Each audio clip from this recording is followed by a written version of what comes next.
নমস্কার, আমি অ্যাস্ট্রোলজার মৌসুমী ঘোষ বিধান জেমস থেকে বলছি। আজকে আমি একটি পামের ওপরে কেতু এবং চন্দ্রের পজিশন দেখাচ্ছি। এই যে অংশটা কেতুর অংশ। এটা যত দেখবেন একটা শেপের মতো থাকবে এই ধরনের, কিন্তু যদি এরকম হয়ে যায় তাহলে সেটা কেতু খারাপ। কিন্তু যদি এটা ভালো অবস্থায় থাকে, মৎস্য চিহ্ন এরকম অবস্থায় থাকে, তাহলে জানবেন কেতু আপনার স্ট্রং। অর্থাৎ আপনার কিছু দৈব কিছু আপনার জীবনে ঘটতে পারে, দৈব কিছু যেটা হয়তো আনএক্সপেক্টেড, কিন্তু আপনার জীবনে ঘটে গেল, এটা একটা।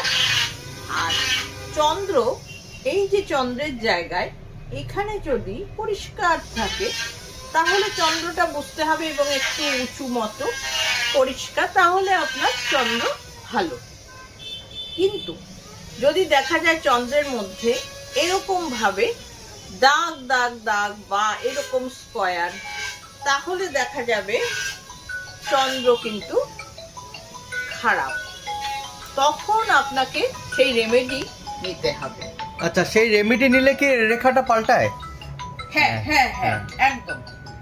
রেমেডি নিলে কিন্তু রেখা অবশ্যই পাল্টে যায়। কিন্তু হরোস্কোপে কিন্তু চন্দ্র যে ঘরে আছে সেই ঘরেই থাকবে, কিন্তু হ্যাঁ। হাতের রেখা কিন্তু পাল্টাবে। আমরা অনেক কিছু দিয়ে সেটা চেঞ্জ করতে পারি, রেমেডি দিয়ে। প্লাস আমরা যে পজিটিভ জায়গাগুলো বলি অ্যাস্ট্রোলজির দিক থেকে, যে পজিটিভ জায়গাগুলো, সেগুলো যদি কেউ নিয়মিত ওটা ব্যবহার করে তাহলে কিন্তু এই প্ল্যানেটগুলো অর্থাৎ কেতু বা চন্দ্র এগুলো কিন্তু সঠিক জায়গায় পৌঁছায়।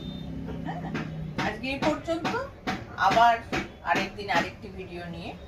আর কেউ তোমার সাথে, হ্যাঁ, আমার কাছে যারা আসতে চাইছেন বা খুব সমস্যায় আছেন তারা অবশ্যই চলে আসবেন।